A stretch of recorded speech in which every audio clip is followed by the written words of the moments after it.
At the end of World War I and in the years following its defeat in 1918, Germany was in economic chaos. Soaring inflation reduced many people to poverty. Thousands were homeless and starving. Food was very expensive and in short supply, with meat being almost unobtainable.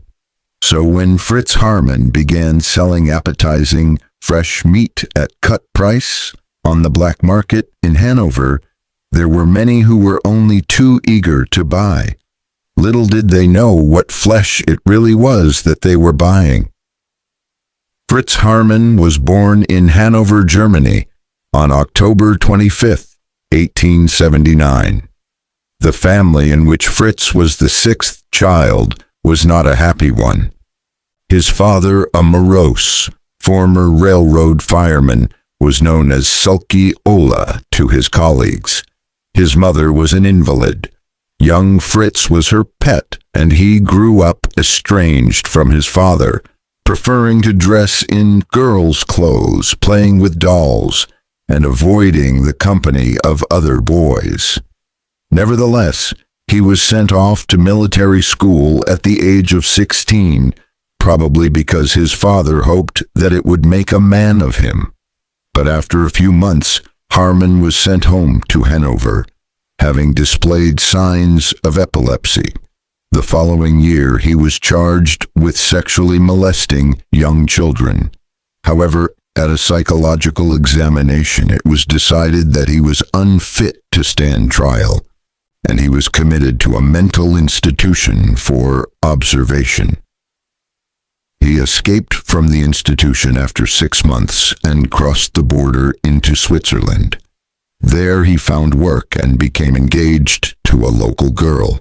However, when she became pregnant, he deserted her and returned to Germany, where he enlisted in a crack army regiment. But this attempt at self-rehabilitation eventually came to nothing.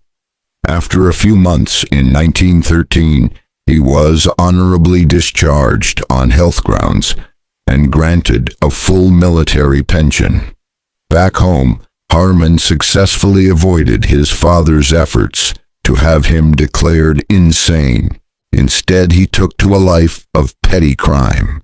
He spent many spells in jail, ranging from a single night to several months. In 1914, he was convicted of a warehouse burglary and spent the war years in prison. Released on parole in 1918, he joined a smuggling ring in Hanover, at the same time offering his services to the police as an informer and sometimes identifying himself as Detective Haarmann. On September 27, 1918, while World War I was still raging, 17-year-old Friedel Rothe ran away from his home in the suburbs of Hanover. 3 days later, his father Oswald came home on leave from the front line and began at once to search the streets for his errant son. Among the many young and destitute boys hanging around the city's railroad station, he found one who knew Friedel. The youth had become friendly with a police detective, a fine man, who often took the boys for rides in the park or back to his apartment for fun. Oswald Roth traced this fine man to his apartment. After suffering several refusals, he finally persuaded the police to accompany him there. To their great discomfort, they found Haarmann, one of their valued informers, in bed with a 13-year-old boy, but of young Friedel there was no sign. 6 years later, Haarmann confessed that at that time the boy's head was in a paper bag on the floor behind the stove. There was no alternative but to arrest Haarmann on charges of indecency with a minor, and he was sentenced to 9 months in prison.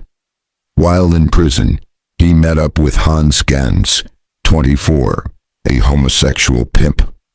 On their release, they set up home together as lovers and embarked upon a profitable business. They lured boys back to their apartment, where Haarmann killed them by biting them in the throat, he said, and then butchered them. He sold their flesh illegally as beef or pork and dumped the remains in the nearby river line. Meanwhile, Gans made a handsome profit disposing of their clothing as second-hand items. For 6 years, the Hannover police seemed to turn a blind eye to Haarmann's questionable activities. He remained a valuable informant and was an amusing character who regularly found them contraband cigarettes and black market meat. Even when a doubtful customer submitted some of this meat for official analysis, it was pronounced to be pork by the experts. However, by May 17, 1924,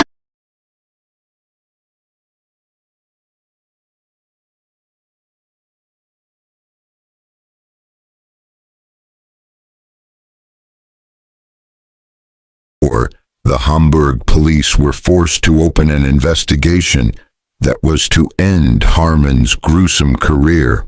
That day, a group of children playing on the banks of the Line found a human skull.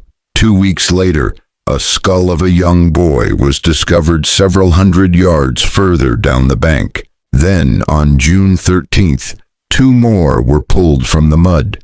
Even then, at first, the authorities dismissed the discoveries as a practical joke, perhaps by medical students, or remains washed downriver from a higher ancient cemetery. Their attitude was dramatically changed on July 24th, when some other children found a sack filled with human bones, including a skull in the river. The river line was dragged and more than 500 skeletal remains were found in a single day. According to the medical examiner, they belonged to at least 22 individuals, boys or young men. There was panic in the city. Newspapers remarked on the fact that the disappearance of more than 600 teenage boys had been reported in recent years. Although suspicion fell on Haarmann, the authorities decided that the local police were unfit to conduct the initial investigation because of their close relations with him. So 2 detectives were sent from Berlin. The detectives mounted a nighttime surveillance on the railway station and soon found Haarmann in violent altercation with one of the youths who accused him of sexual interference. At once, the yelling couple were arrested, taken to police headquarters, and charged with public indecency. Haarmann's apartment was searched more thoroughly than before, and a wealth of incriminating evidence was discovered. The floors and walls were widely blood-stained, which Haarmann at first explained away as a result of his illegal trade as a butcher. However, clothing and personal effects of missing youngsters were also found. Further, Haarmann's landlady's son was wearing a coat that parents of a missing boy confidently identified. In custody, the bestial butcher confessed. Asked the number of his victims, he replied, 30 or 40, I don't remember exactly. The Hannover police were able to establish the identity of the 27 missing youths whose murders had occurred only in the years 1923. Although there must have been many more. Haarmann implicated Gans as his accomplice and as the perpetrator of 3 killings. On December 4th, 1924, he stood trial, accused on 24 counts. The trial lasted 2 weeks, although the outcome was a foregone conclusion. In court, Haarmann stood puffing on cigars and complained that too many women were present, yet he freely admitted his guilt and was sentenced to death. Gans was found guilty of complicity to murder and sentenced to life imprisonment, which was later commuted to 12 years. Haarmann was beheaded in Hannover prison on April 15, 1925. At last, the citizens of Hannover could sleep more easily.